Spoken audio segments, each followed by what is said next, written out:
주인이시며 영광받기 합당하신 하나님을 찬양합니다. 할렐루야. 여러분이 기도해 주신 덕분에 기도하러 잘 다녀왔습니다. 이번에 기도하면서 참 감사한 내용이 있었습니다. 그 뭐냐면 여러분이 낸 기도 제목들을 보니까 하나님 정직하게 살게 하옵소서, 하나님 앞에 정직하게 하옵소서라는 기도 제목을 낸 분들이 굉장히 많았습니다. 지금까지 이렇게 말씀을 전하면서도 굉장히 속으로 답답할 때가 많거든요. 앞에서 이렇게 소리 지르지만 과연 성도들이 이 말씀을 제대로 받아들이고 있나? 근데 이번에 이렇게 그 기도 제목을 접하면서 참 부족할지라도 하나님 말씀을 우리 성도들의 마음속에 스며들고 그런 과정을 통해서 변화의 열망을 가지고 걸어가는 걸 볼 때 얼마나 감사한지 모릅니다. 또 이번에 기도하면서 특별히 우리 육지구 어르신들의 기도 제목이 제 가슴을 굉장히 때렸습니다. 우리 어르신들 물론 다른 기도 제목도 있지만 우리 어르신들의 기도 제목을 딱 보니까 크게 두 가지 내용입니다. 하나는 건강케 하옵소서, 그리고 다른 하나는 하나님을 떠난 내 자녀들 다시 죽게 돌아오게 해주십시오. 굉장히 가슴이 아팠습니다. 나름대로 지금까지 신앙생활을 했는데 육체의 연약함 때문에 건강함을 달라고 기도하는 그분들의 기도를 받으면서 참 마음이 아팠습니다. 우리 이 땅을 살아가면서 여러분 영원히 건강할 것 같지만 사실 그 건강의 날들이 얼마나 될까? 우리의 육체의 건강이 있을 때 주님 영광에 살아 드리는, 그리고 후회함이 없는 저와 여러분들의 생이 될 수 있기를 주의 이름으로 축복합니다. 동시에 자녀들을 위해서 돌아오게 해달라는 그 기도를 할 때는 더 가슴이 아팠습니다. 여러분 지금은 자녀들과 내 품에 있을 때는 그들의 신앙생활을 잘하는 것 같지만 여러분 지금 우리 아이들을 정확하게 하나님 말씀 앞에 꿀려놓지 않으면, 그들을 굽혀놓지 않으면 여러분 그들 머리 크면 언제라도 떠날 수 있다는 것입니다. 저는 우리 성도들 한 가정마다 진짜 지금보다 후대가 우리 자녀들이 성장했을 때 더 아름다운 믿음의 명문가 이루기를 원합니다. 이러한 부분에서 여러분 우리 자녀들을 기르는 나의 태도를 다시 한번 점검하시고 지금 내가 우리 자녀들에게 영향을 미칠 수 있을 때 그 자녀들을 믿음으로 정확하게 주님 앞에 서도록 만들어주시기 바랍니다. 그래 우리 모든 성도들의 가정이 진짜 믿음이 성장해가고 갈수록 아름다운 믿음의 명문가가 되어가는 그런 은혜가 넘칠 수 있기를 주의 이름으로 축복합니다. 오늘 드디어 이제 느헤미야서가 끝이 납니다. 네, 감사해요. 감사하고요. 근데 이렇게 여러분 오늘 13장 이제 마지막 장을 이렇게 강의하면서 말씀 강의하기 참 힘들었고 어려웠어요. 왜냐하면 여러분 13장을 나중에 보면 알겠지만 여러분 11장 10장에서 이스라엘 백성들이 스스로 막 감격해가지고 하나님 앞에 지키려 한 것들 불과 얼마 전의 일이에요. 나 하나님 이것도 지키고 이것도 하고 이것도 하겠습니다. 그래 놓은 것들을 어떻게 합니까? 다 다시 옛날로 돌아가 버렸어요. 그래서 뭡니까? 그것을 다시 회복시키는 작업이 되어집니다. 그래서 여러분 어떻게 보면 지난번에 설교했던 내용을 다시 반복하는 그런 형태가 될 수 있습니다. 그런데 어떻게 보면 이것이 우리의 모습이기도 하죠. 그래서 저는 여러분 우리 가운데는 신앙의 자리를 떠난 분들이 있을 수 있습니다. 마음으로나 또 생각으로나 내 삶의 습관들, 이러한 부분에서 이 말씀을 통해 다시 한번 회복하고 새롭게 주님 앞으로 돌아오는 그런 은혜가 있기를 다시 한번 주의 이름으로 축복합니다. 느헤미야서는 원래 12장으로 끝나는 게 내용상 맞을 것 같습니다.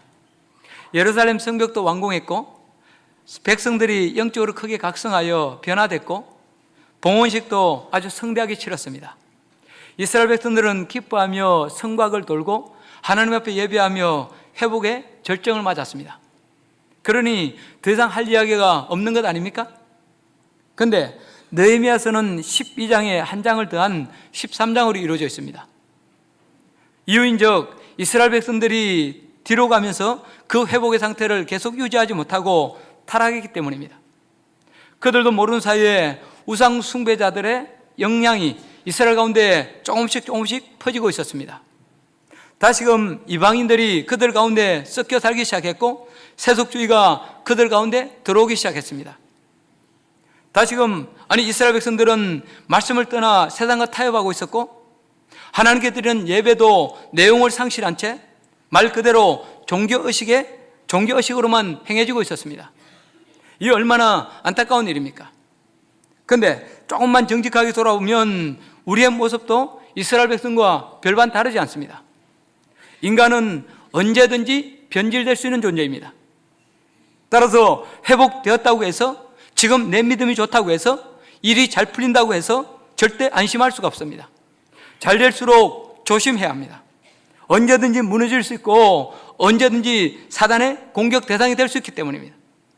한때는 뜨겁게 충성했더라도 안일한 자세로 있다 보면 시간이 지나면서 차디차게 식어질 수 있습니다. 처음에는 불덩이로 시작했지만 나중에는 차게 식어버린 숯덩이로 끝날 수 있습니다. 또 처음에는 순수한 신앙으로 시작했다가 나중에는 외식하는 신앙으로 끝날 수 있습니다. 그러므로 개혁은 계속되어야 합니다. 그런데 이스라엘 백성들의 이 타락은, 이 변질은 지도자 느헤미야가 잠시 자리를 비운 사이에 일어난 일이었습니다. 이미 말씀드린 대로 느헤미야는 12년 동안 예루살렘 총독으로 있었습니다. 통치 기간 동안 그는 예루살렘 성벽을 세웠고 영적인 부흥을 맛보았으며 도덕적인 회복과 정치적 안정을 이루어냈습니다. 그는 사명을 이룬 후 페르시아로 돌아갔습니다. 학자들에 의하면 페르시아의 느헤미야가 자기를 파견한 페르시아 황제에게 그동안의 일을 보고하러 갔을 것이라고 그렇게 추측합니다. 그런데 이 느헤미야가 자리를 비운 틈을 타서 사단이 예루살렘 성 안에 있는 사람들의 마음을 흔들어 놓은 것입니다. 이 소식을 듣고 다시 예루살렘으로 돌아온 느헤미야는 이스라엘의 변질된 모습을 보고 크게 분노했습니다. 그래서 다시금 개혁을 부르짖었습니다. 이른바 재개혁 운동이었습니다. 페르시아에서 돌아온 느헤미야가 시도한 재개혁 운동은 구체적으로 다음 5가지였습니다. 첫째, 이스라엘 가운데 섞여 살던 이방인들을 분리시켰습니다. 본문 1절과 2절 전반부 말씀 우리 같이 한번 읽어보겠습니다. 시작.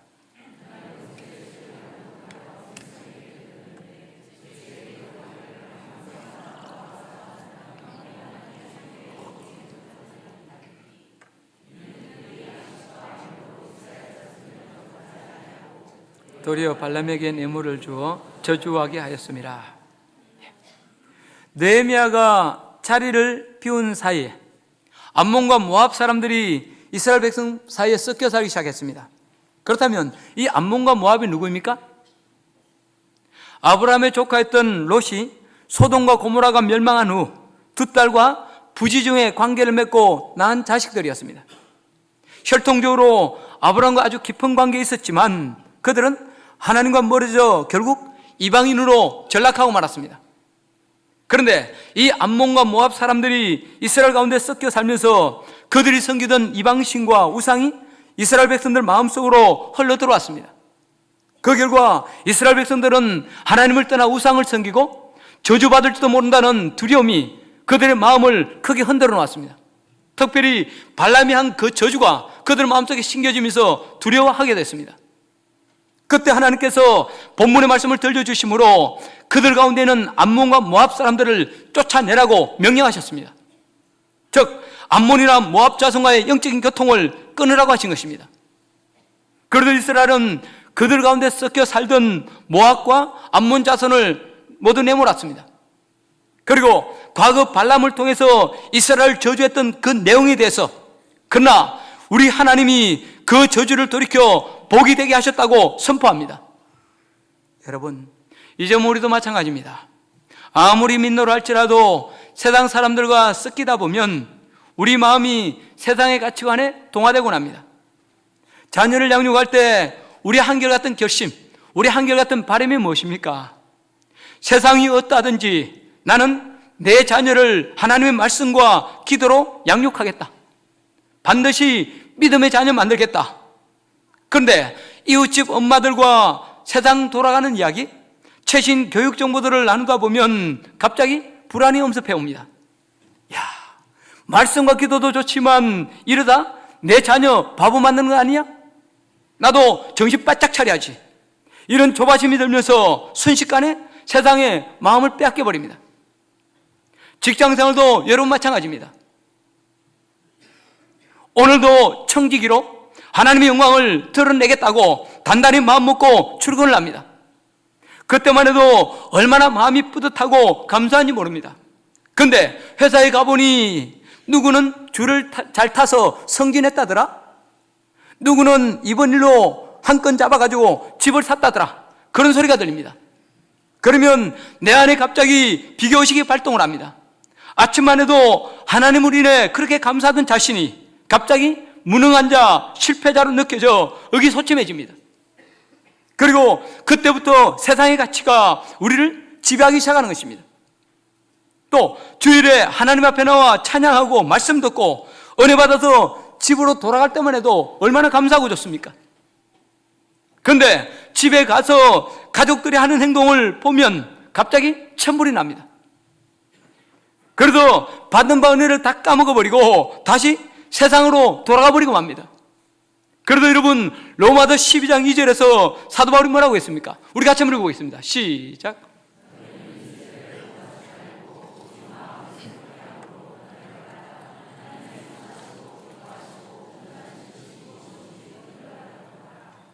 그렇습니다.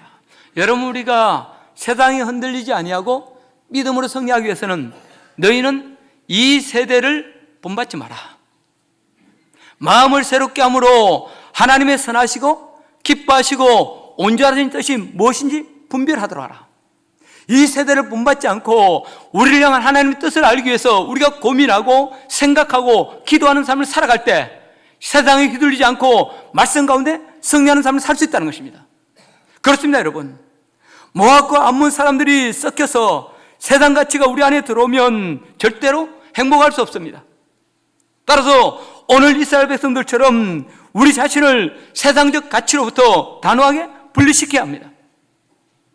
믿노라고 하면서도 우리가 감사치 못하고 힘든 이유 중에 하나가 발람의 저주를 자꾸 떠올리기 때문입니다.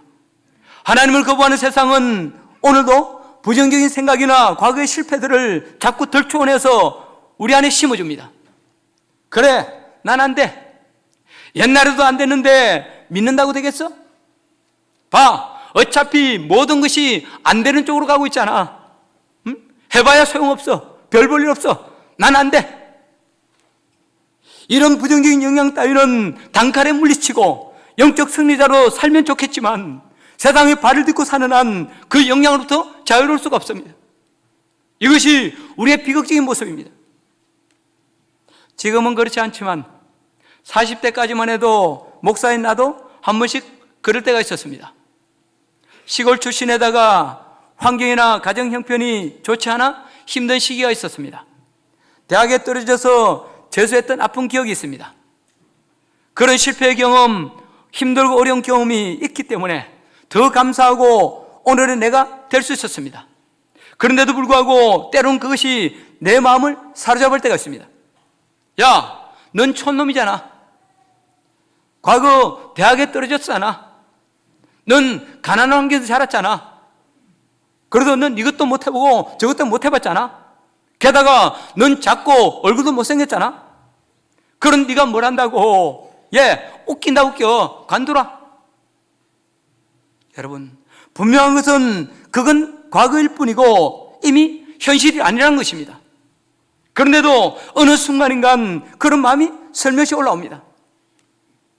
그러면 우리는 거기에 사로잡혀, 그래, 그럼 그렇지. 내 인생이 뭐가 달라지겠어? 내 인생이 뭐라고? 역시 난 안 돼. 그렇게 하면서 일어났다가 다시 주저앉고 마는 것입니다. 이것이 바로 여러분 사탄이 하는 일입니다. 그렇다면 사탄의 이런 유혹이 올 때 우리는 어떻게 이길 수 있습니까? 그 답을 우리는 예수님에게서 찾아볼 수 있습니다. 여러분, 예수님을 보십시오. 예수님이야말로 나사렛 총구석에서 자라나셨습니다.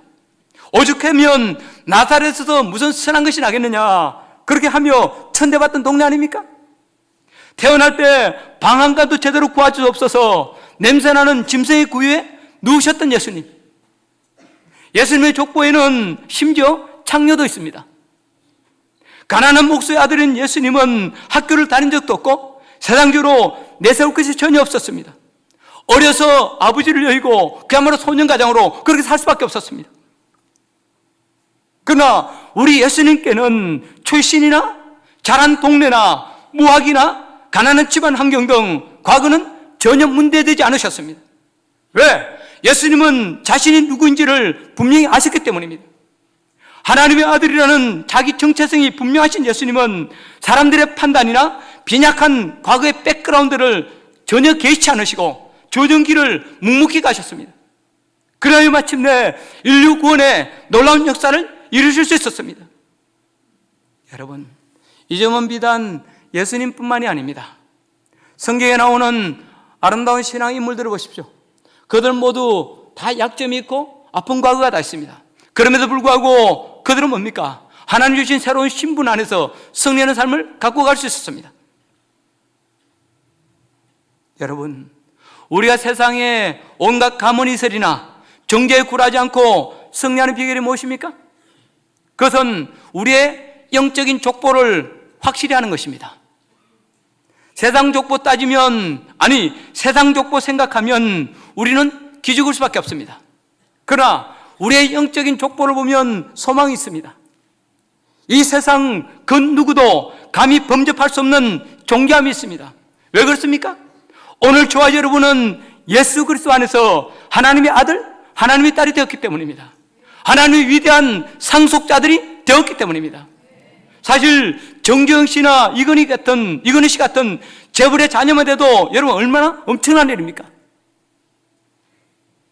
근데 예수 믿는 저와 여러분은 누구라고요? 온 세상의 주인이시며 세상 모든 재벌의 주인이신 하나님 아버지의 자녀, 하나님의 상속자들입니다. 여러분, 이 땅의 영화를 누리는 사람들은 이 땅 잠시의 영화를 누릴 수밖에 없지만 우리는 어떻습니까? 하나님 안에서 영원한 생명을 주님과 더불어 누리도록 부르심받은 자들입니다. 그러니 여러분, 주눅들 이유가 어디 있습니까? 아니, 믿는다고 하면서 열등함에 사로잡혀 기죽은 채 사는 것이 오히려 이상하지 않습니까? 여러분, 믿음으로 하나님의 자녀된 우리는 이 세상 족보가 아닌, 이제 이 세상 족보가 아닌 영적 족보를 따라 살아야 합니다. 사람들이 나를 판단하고 세상 가치가 내 마음을 흔들 때마다 영적인 족보를 떠올리고 하나님의 자녀됨을 고백하고 감사해야 합니다. 거듭 말씀드립니다. 예수 믿는 저와 여러분은 이 세상 다 죽어도 바꿀 수 없는 하나님의 존귀한 자녀들입니다. 어려웠던 지난 상처들, 출신, 족보, 부정적인 생각이나 열등감은 지나간 과거로 여러분 족합니다. 그것들이 우리에게 부정적인 생각을 주면 그때마다 과감하게 잘라버리십시오. 그리고 내가 주 안에서 얼마나 존귀한 하나님의 아들, 하나님의 딸인지를 담대하게 선포하십시오. 또 이런 부정적인 생각이나 관념을 주는 사람이나 환경으로부터 자신을 분리시키십시오. 그러면 이스라엘 백성들이 발람의 저주에 대해서 우리 하나님이 그 저주를 돌이켜 복이 되게 하셨다고 선포했던 것처럼 실제로 하나님께서 복을 부어주실 것입니다. 이 복의 주인공 다 될 수 있기를 주의 이름으로 축복합니다. 두 번째로, 교회 안에 들어온 세속주의를 추방했습니다. 본문 4절 5절 말씀 우리 같이 한번 읽어보겠습니다. 4절 5절입니다. 시작.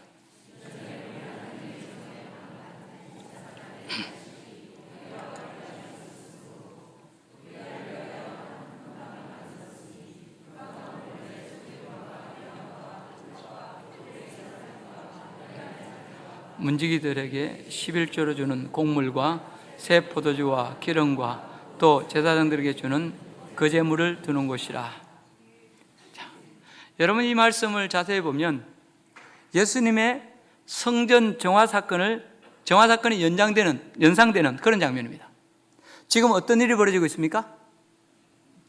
처음부터 성벽 재건을 그토록 방해한 그 주역 중에 한 명인 이 도비아가 지금 어디 살고 있습니까? 놀랍게도 성전 안에 방을 마련해 놓고 그곳에 살고 있습니다. 본문에 나오는 대제사장 엘리야십은 성전 방들을 맡아서 관리하는 사람으로 예전부터 도비아와 아주 가까운 사이였습니다. 이 엘리야십 대제사장은 이스라엘이 이방인과 절교를 선언한 후에도 도비아와 계속 관계를 유지하고 있었습니다. 그러다가 이 느헤미야가 잠깐 페르시아를 방문한 사이에, 예루살렘에 없는 사이에 도비아를 불러들여서 성전의 기구와 재물을 두는 방을 그에게 제공한 것입니다. 성경에서 도비아는 하나님을 대적하는 악한 자, 마귀를 상징합니다. 이스라엘 백성을 핍박하고 예루살렘 성벽 재건을 그토록 방해하던 자가 성벽이 완공되고 나니까 떡하니 성전에 살고 있는 것입니다. 이런 말도 안 되는 일들이 우리 삶에도 종종 일어납니다. 하나님 일을 하려고 하면, 하나님 일을 하자고 하면 계속 마귀짓을 하며 방해를 합니다. 그러다가 그 일을 다 이루고 나면 마치 자신이 큰 공로자로 되는 것처럼 그 자리에 떡하니 들어 앉아버립니다. 얼마나 무서운 일입니까? 여러분, 성전의 골방은 원래 무엇을 뒀던 방입니까? 성전 제사 드는 그릇과 소재물과 유향을 들려놓았던 방입니다. 하나님께 예배하는 용도로만 쓰던 거룩한 방이었습니다. 그런데 그 성스러운 곳에 도비아가 들어와 살고 있습니다. 여러분, 교회에는 원래 누가 자정에 계셔야 됩니까? 하나님께서 자정에 계셔야 합니다. 하나님께 영광 돌리고 하나님을 향한 예배와 찬양이 있어야 하는 것입니다. 그런데 이런 것들은 어디론가 사라져버리고 악한 마귀, 곧 돈과 권력과 학벌 같은 세상 원리가 살림을 차려놓고 있다면 얼마나 무서운 일입니까? 그런 교회에서 무슨 소망, 무슨 역사를 기대할 수 있겠습니까? 여기서 도비아는 세속주의, 곧 하나님보다 돈이나 권력이나 학벌을 더 중히 여겨 그것을 추구하는 것입니다. 믿는다고 하면서도 하나님보다도 돈이나 권력이나 학벌을 더 중요하게 여기는 그런 자세입니다. 교회가 말씀과 기도, 성령 하나님보다 돈이나 지위를 더 의지하고 조직을 더 중시할 때 그런 교회 안에는 이미 마귀가 들어앉아 있는 것입니다. 이런 어처구니 없는 모습을 본 느헤미야가 어떻게 했습니까? 본문 8절 9절입니다. 우리 8절 9절 말씀 같이 한번 읽어보겠습니다. 시작.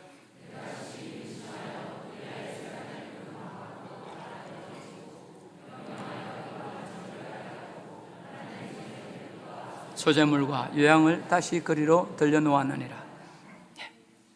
느헤미야는 성전 방에 있던 도비아의 세관을 다 밖으로 집어던졌습니다.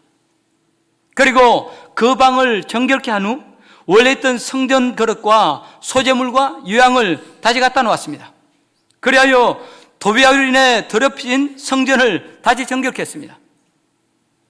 미국에서 한 아이가 정원 잔디밭에서 놀다가 잔디밭 구석에서 알들을 발견하고 그 알들이 예뻐서 주워다가 장롱 속에 넣어두었습니다. 그런데 얼마 후 엄마가 우연히 장롱문을 열었다가 깜짝 놀랐습니다. 그 속에 독사들이 울거리고 있었기 때문입니다. 특별히 그 뱀은 독 한 방울이면 100명의 사람이 적사할 만큼 치명적인 독을 가진 독사였습니다. 엄마는 즉시 신고해 다행히 그 뱀들을 다 잡을 수 있었습니다.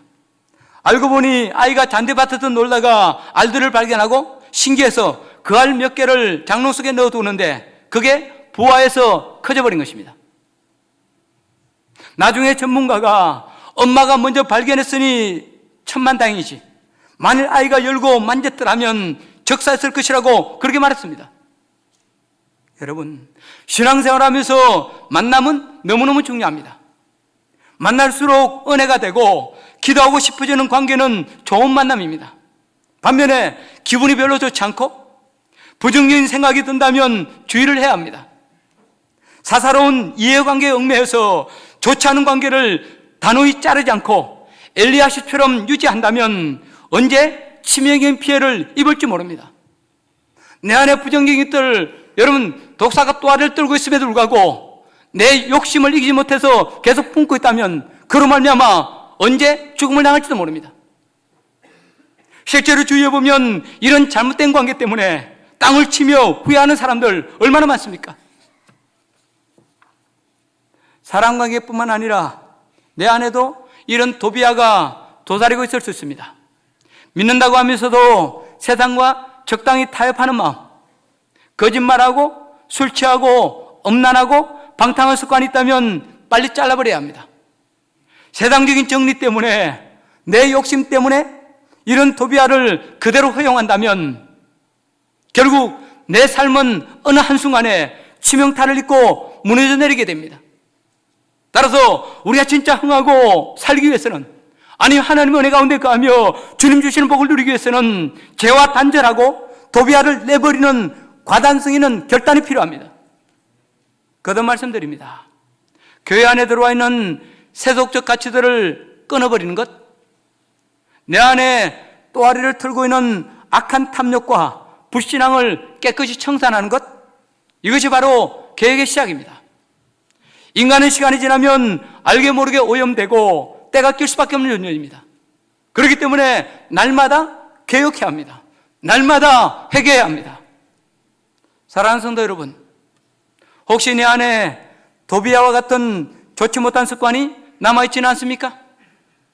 또 아직까지 정리하지 못한 잘못된 관계끈이 남아있지는 않습니까? 그렇다면 그것을 끊고 내어버리기로 이 시간 결단하시기 바랍니다. 그래야 참된 회복의 은혜를 체험할 수 있습니다. 그래야 주 안에서 능력 있는 성도로 주님과 동행하는 기쁨을 누릴 수 있습니다. 이 결단의 은혜가 있기를 주의 이름으로 축복합니다. 세 번째로, 무너진 11조 생활을 해보겠습니다. 여러분이 말씀을 하면 할수록 불과 며칠 전에 백성들이 그 결단하는 것 다 아닙니까?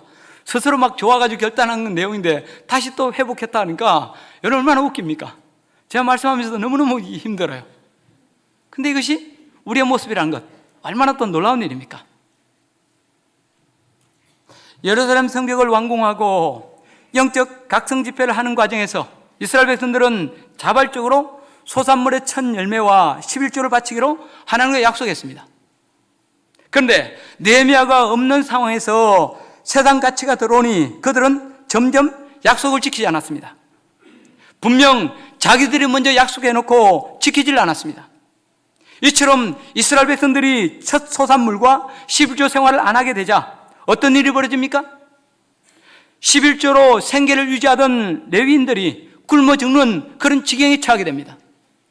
그래도 견디다 못한 레위 사람들과 노래하는 자들이 각각 자기 고향으로 도망쳐 버립니다. 당장 굶어 죽게 생겼는데 어떻게 성경 기둥만 쳐다보고 있겠습니까? 그래서 바치는 자기 고향으로 뿔뿔이 떠나버린 것입니다. 오늘날에도 이런 일이 일어나고 있다면 여러분 믿으시겠습니까? 물론 서울이나 대도시는 11조를 안 들여서 목사가 굶는 경우까지는 없을 것입니다. 형편이 아주 어려운 개척교회를 제외한다면 말입니다. 그러나 선교지나 낙도나 농어촌에서는 실제로 이런 일들이 벌어지고 있습니다. 그런 곳에서는 복음을 전하고 싶어도, 사회 가고 싶어도 목회자들이 오래 머물지를 못합니다. 왜? 먹고 살 길이 막연하기 때문입니다. 다른 것은 몰라도 목사의 사례비에 있어서만큼은 총회 차원에서 획기적인 계획안이 나왔으면 좋겠습니다. 그것은 목사 사례비 최고치와 최저치의 차이가 서너 배 이상 넘지 않도록 하는 것입니다. 그러면 대도시에 있는 교회들은 남은 사례비로 어려운 낙도나 농어촌 교회 등의 생활비나 교육비를 지원해 줄 수 있을 것입니다. 그런데 여러분, 지금은 어떻습니까? 목회자들 간의 빈익빈 부익부 현상이 점점 심화되고 있습니다. 그러니까 다들 큰 교회, 사례를 많이 주는 교회를 선호합니다. 또 큰 교회 목사님들은 자기 자녀에게까지 그 목회직을 이어주려고 그렇게 몸부림치는 것입니다. 그러나 이것은 세상 논리지 말씀의 논리는 아닙니다. 이제는 이런 모습을 개혁해야 합니다. 말씀을 전가하는 목회자들이 먹고 살 길이 없어서 자리를 떠난 데서야 말이나 됩니까? 한국교회가 안고 있는 이런 구조적인 문제들, 이 문제들의 회복을 위해 기도하는 종들 되시기 바랍니다. 그렇다면 느헤미야는 이 문제를 어떻게 해결했습니까? 본문 11절 12절에 의하면 백성들을 꾸짖어 11조를 다시 내게 하고 도망간 레위 사람들을 불러 모아서 다시 제자리에 세웠습니다. 떠나간 자리, 변질된 자리에서 처음 신앙의 자리로 돌아오겠습니다. 그렇습니다. 신앙의 회복, 은혜의 회복은 먼데 있지 않습니다. 처음 신앙의 자리, 처음 헌신의 자리로 돌아오면 됩니다.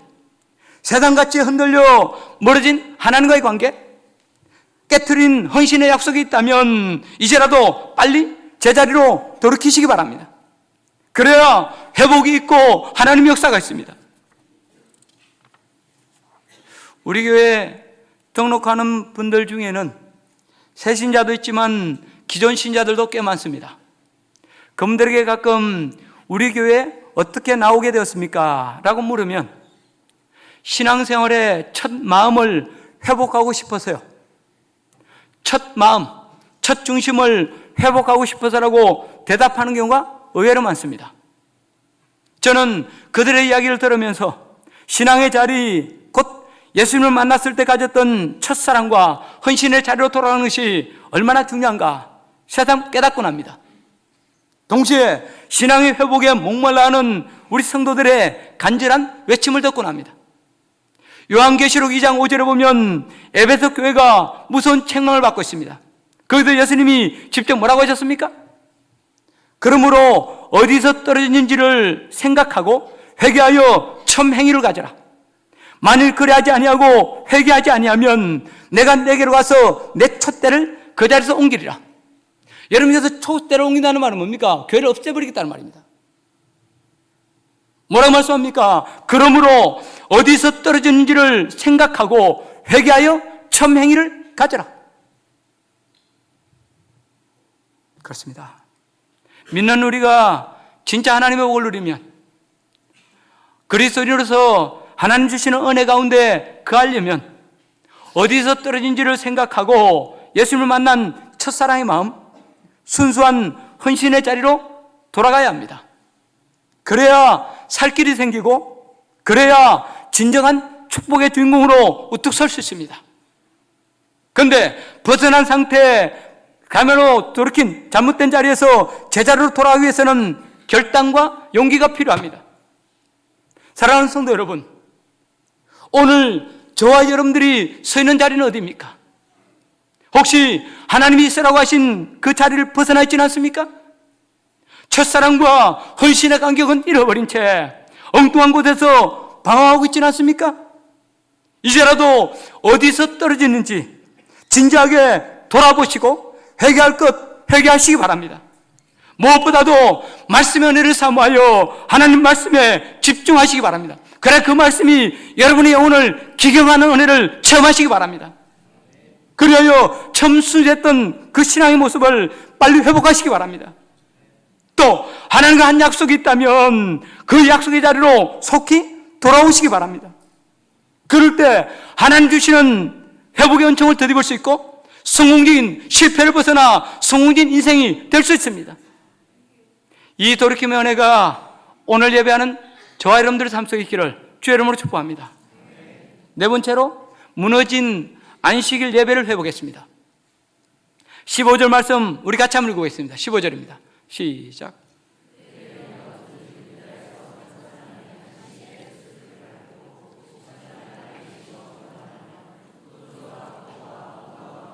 여지심을 쉬고 안식일에 예루살렘에 들어와서 음식물을 팔기로 그날에 내가 경계하였고. 느헤미야가 자리를 비우자 이스라엘 백성들은 자기 삶에 빠져서 안식일을 제대로 지키지 않았습니다. 안식일을 잘 지키겠다고 자원하여 도장을 찍은 것이 불과 얼마 전인데 그 약속마저 제대로 지키지 않은 것입니다. 이를 본 느헤미야는 강압적인 방법을 써서라도 이스라엘 백성이 안식일을 지키도록 조치를 취합니다. 그 결과 이스라엘은 다시 안식일 예배를 회복하게 되었습니다. 여러분, 여기서 우리가 한 가지 깨달읍시다. 우리가 이런 모습이라는 것입니다. 그런데 중요한 것은 여러분, 우리가 결심하고 또 무너지더라도 다시 결심하면 하나님 또 기회를 주신다는 것, 이건 여러분 잊지 마시기 바랍니다. 또 우리는 그런 과정을 계속 반복할 수밖에 없는 존재, 작심삼일이 될 수밖에 없는 존재라는 사실을 여러분 기억하시기 바랍니다. 그런데 이 안식일 문제는 현대로 올수록 더 심각해지고 있습니다. 갈수록 예배를 지키려는 의지가 약해져 가고 있습니다. 하나님께 드리는 예배를 너무 쉽게 생각하고 명절이다, 휴가철이다, 공휴일이다, 일이 있다 그렇게 말하며 주의를 지키지 않습니다. 그러나 예배가 무너지면 내 영이 무너지고 내 영이 무너지면 내 삶도 허물어질 수밖에 없습니다. 이것은 삶의 공식이요 하나님이 정하신 질서입니다. 감리교 창시자인 요한 웨슬리의 어머니인 수잔나 웨슬리를 여러분 아십니까? 목사 사모인 그녀는 자녀를 자그마치 19명이나 낳았습니다. 여러분, 저는 지금까지 12명까지 낳은 건 봤습니다. 근데 여러분, 19명은 이 수잔나 웨슬리 이야기를 읽으면서 처음 본 겁니다. 근데 이 19명이나 낳았는데 그들을 훌륭하게 키운 것으로 아주 유명합니다. 그 비결은 아주 단순합니다. 그녀는 하나님께 예배드리는 것을 최우선순위에 두고 자녀들을 양육했습니다. 어떤 일이 있어도 예배는 반드시 드리도록 그렇게 했고, 집에서도 시간 날 때마다 가정 예배를 드림으로 자녀들을 말씀으로 키웠습니다. 그 결과 자녀들이 하나님께 쓰임받는 그야말로 아름다운 일꾼들이 될 수 있었습니다. 여러분, 우리의 신앙이 건강한지 아닌지를 가장 쉽게 체크할 수 있는 잣대가 하나 있습니다. 아니, 내 자녀의 미래가 어떻게 될 것인지 쉽게 알아볼 수 있는 기준이 하나 있습니다. 그것은 바로 예배 생활입니다. 일단 예배가 불규칙해지고 약해지면 그만큼 그의 신앙이 흔들린다는 것입니다. 그리고 신앙이 흔들리면 우리는 어쩔 수 없이 세상 눈치 보고 세상 따라갈 수밖에 없습니다. 여러분 한번 생각해 보십시오. 하나님을 믿는다고 하는 사람들이, 아니 하나님이 복의 권위라고 고백하는 사람들이 세상 눈치나 보고 세상 따라간다면 그가 어떻게 잘 되기를 기대할 수 있겠습니까? 어떻게 하나님의 복을 제대로 누리기를 기대할 수 있겠습니까? 어떻게 그 자녀들이 아름다운 믿음의 유업을 받아서 믿음의 명문가 이루기를 기대할 수 있겠습니까? 예배를 사모하고 은혜가 충만하면 그 삶도 활력이 넘칩니다. 순간순간 하나님의 은혜를 주셔서 형통의 길 걷게 해주십니다. 고난 속에서라도 지혜를 주셔서 도약할 수 있게 해주시고 합력하여 선을 이루어 주십니다. 반면에 예배를 소홀히 여기고 허지부지하면 처음에는 자유를 찾은 듯 좋아 보입니다. 그러나 그 자유는 오래가지 못하고 더 깊은 방황과 좌절의 나락 속으로 빠지고 납니다. 우리 주위에 그런 분들 얼마나 많습니까? 여러분, 예배가 그토록 중요하기 때문에, 예배가 바로 생명이기 때문에 본문에서 느헤미야는 이스라엘 백성들이 안식일을 지킬 수밖에 없도록 물리적인 강제적인 장치를 마련합니다. 일단 장사하는 사람들을 내어 쫓고 안식일은 성문을 닫아 걸어서 그들이 아예 들어오지 못하도록 합니다. 그런데도 쫓겨난 장사치들이 성문 밖에서 계속 기다리자 이번에는 그들을 아예 저 멀리 내쫓아 버립니다. 그리하여 안식일에는 아예 얼씬도 하지 못하도록 그렇게 만들어버립니다. 그리하여 이스라엘 백성들이 예배를 드릴 수밖에 없도록 확실한 조치를 취했습니다. 여러분, 이제 우리도 마찬가지입니다. 물론 우리는 여러분 느헤미야 시대처럼 예배를 드리도록 강제할 수 없습니다. 그러나 여러분 스스로 주일에는 반드시 예배를 드릴 수 있도록 스스로를 견제하는, 스스로를 강제하는 장치를 가져야 합니다. 주일은 아예 내 것이 아니라 주님의 날이라고 못 박아버려야 합니다. 목사님, 그러다가 손해나면 어떡합니까? 그건 우리의 영역이 아니라 하나님의 영역입니다. 그러나 손해나면 기꺼이 손해보겠다, 이렇게 결단한 것이 여러분 믿음입니다. 그럴 때 하나님 역사하시고 우리의 삶에 회복이 일어납니다. 그럴 때 내 한계를 뛰어넘는 하늘의 은혜가 임하는 것입니다. 오늘 예배하는 저와 여러분 가운데 이 예배의 진정한 회복이 있기를 주의 이름으로 축복합니다. 마지막으로 무너진 가정을 회복했습니다. 11조 생활과 안식일을 계획한 후 느헤미야는 무너진 가정을 회복시키고자 합니다. 특별히 느헤미야는 이방인과 결혼한 것을 심하게 꾸짖고 다시는 이방인과 결혼하지 않겠다고 하나님 앞에서 맹세까지 시킵니다. 그는 어찌 보면 굉장히 과격한 사람이었던 것 같습니다. 그냥 좋게 타이르는 정도가 아니라 시범적으로 두 사람을 때리기까지 했으니 말입니다. 하나님의 일도 성격대로 하는 모양입니다. 똑같이 범죄한 백성을 대하면서도 느헤미야와 에스라의 태도는 천지차이입니다. 느헤미야는 격분해서 폭력까지 쓰는 반면 에스라는 범죄한 백성을 보고 대성통곡을 합니다. 그리고 에스라가 울자 사람들도 따라 울며 그들의 죄를 회개합니다. 여기서 중요한 것은 영적 지도자는 어떤 방법으로든 백성들을 바른 길로 선도할 의무가 있다는 것입니다. 느헤미야는 그만큼 철저하게 교육운동을 시행한 것입니다. 여러분, 이다나 목사가 이 시간 여러분 앞에 서서 이렇게 목소리 외치는 건 뭡니까?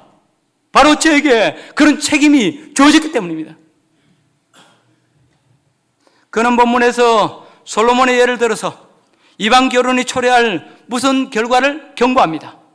그래야 마침내 이스라엘 백성들로 깨닫고 하나님만 섬기고 하나님 주인 되시는 가정으로 돌이키게 해줍니다. 여러분, 우리가 이방인과 결혼하지 않고 산다는 건 다른 것이 아닙니다. 우리 가정의 주인이 누가 되시게? 하나님 되시게 하는 것입니다. 우리 모든 가정 구성원들이 오직 한 마음으로 주님을 섬기며 살아가는 것, 이것이 바로 뭡니까? 가정의 진정한 회복입니다. 오늘 예배하는 저와 여러분들도 하나님을 섬기고 하나님이 주인 되시는 복된 가정 다 갖고 갈 수 있기를 주의 이름으로 축복합니다. 이제 결론을 맺고 싶습니다. 이스라엘의 어거러진 부분들, 변질된 부분들을 바로 세우고 난 후 느헤미야가 하나님께 마지막으로 구한 것이 무엇입니까? 31절입니다. 우리 31절 말씀 같이 한번 읽어보겠습니다. 시작.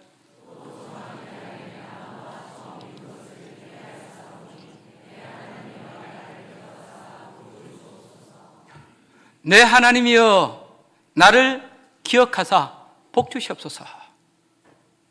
내 하나님이여 나를 기억하사 복 주시옵소서.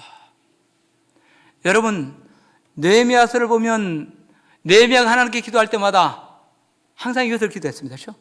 우리가 방금 조금 전에 읽은 14절 말씀도 보면 뭐라고 되어 있습니까? 물론 내용 구절은 똑같지 않지만 뭡니까? 하나님이 나를 기억하사 기억해 주시옵소서. 복 주시옵소서. 그리고 그전에도 느헤미야는 계획 한 가지 계획을 완수할 때마다 항상 하나님께 뭐라고 기도합니까? 하나님이여 나를 기억하사 복 주시옵소서.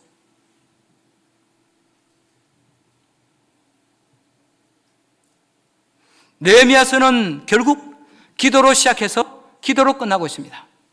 우리는 이 느헤미야서를 통해 하나님께 헌신한 한 성도의 아름다운 이야기를 들을 수 있습니다. 느헤미야는 열정의 사람이요 희생의 사람이었습니다.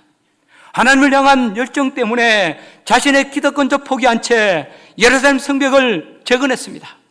또 그는 주 앞에서 뜻을 정하고 하나님을 추구함으로 이스라엘 백성들의 무너진 신앙을 다시 이렇게 세웠습니다. 그런데 그가 이처럼 희생하고 헌신한 것은 세상에서의 출세를 위함이 아니었습니다. 권력이나 돈을 벌기 위함도 아니었습니다. 사람들의 인정이나 칭찬도 아니었습니다. 그가 구한 것은 오직 하나, 하나님의 인정이요 하나님이 알아주시는 것이었습니다. 주께서 장차 주실 저 하늘의 영원한 상급이었습니다. 그렇기에 그는 그 많은 유혹과 방해 속에서도 변함없이 순종의 길 걸어갈 수 있었습니다. 손해보고 희생하면서도 주를 위해 자기 동족을 위해 끝까지 헌신할 수 있었습니다. 여러분, 이제 우리도 마찬가지입니다.